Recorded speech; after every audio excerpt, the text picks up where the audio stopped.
അതെ കാര്യം ഒരാൾ പറഞ്ഞു തുടങ്ങുമ്പോൾ കുറച്ച് ആണുങ്ങളും പറയും.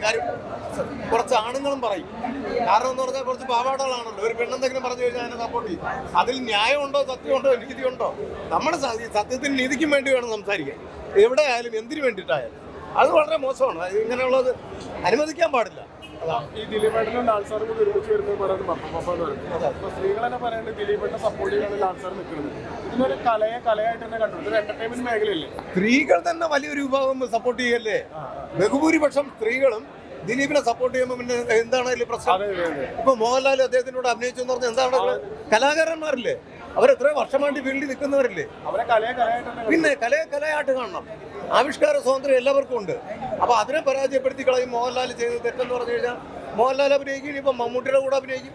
ദിലീപ് തന്നെ പറഞ്ഞിട്ടുണ്ട് ആ വേഷം എന്ന് പറഞ്ഞാല് മമ്മൂക്കയ്ക്കും ചെയ്യാം, ലാലേട്ടനും ചെയ്യാവുന്നതാണ്. അത് ലാലേട്ടൻ ചെയ്തത് എന്താ കുഴപ്പം?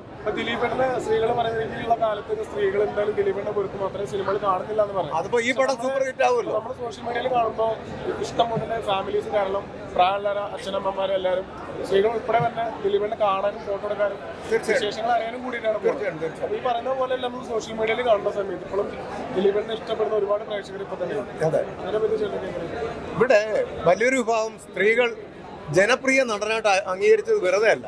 അദ്ദേഹം ഇത്രയും വർഷമായിട്ട് നമ്മളെ ചിരിപ്പിച്ചും രസിപ്പിച്ചും ഒരുപാട് കാര്യങ്ങൾ ചെയ്തിട്ടുണ്ട്. അതിനിടയ്ക്ക് അദ്ദേഹം ഏറ്റവും കൂടുതൽ എന്താ പറയുക, സൂപ്പർ സ്റ്റാറും മെഗാസ്റ്റാറിനും മേളിൽ വളർന്ന ഒരു സാഹചര്യത്തിലാണ് അദ്ദേഹത്തിനെതിരെ വ്യാജ പരാതിയുമായിട്ട് വരുന്നത്. അത് എപ്പോഴാണ് വന്നത്?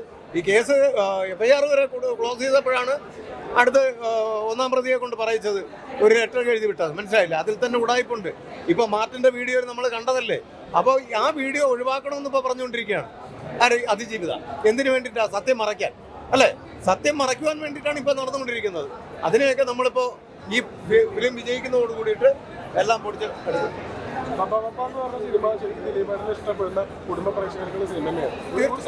ഞാൻ കണ്ടിട്ടില്ല. ഇപ്പോൾ കണ്ട് ഇറങ്ങിയതിന് ശേഷം ഞാൻ കൂടുതൽ വിവരം പറയാം. ഓക്കെ.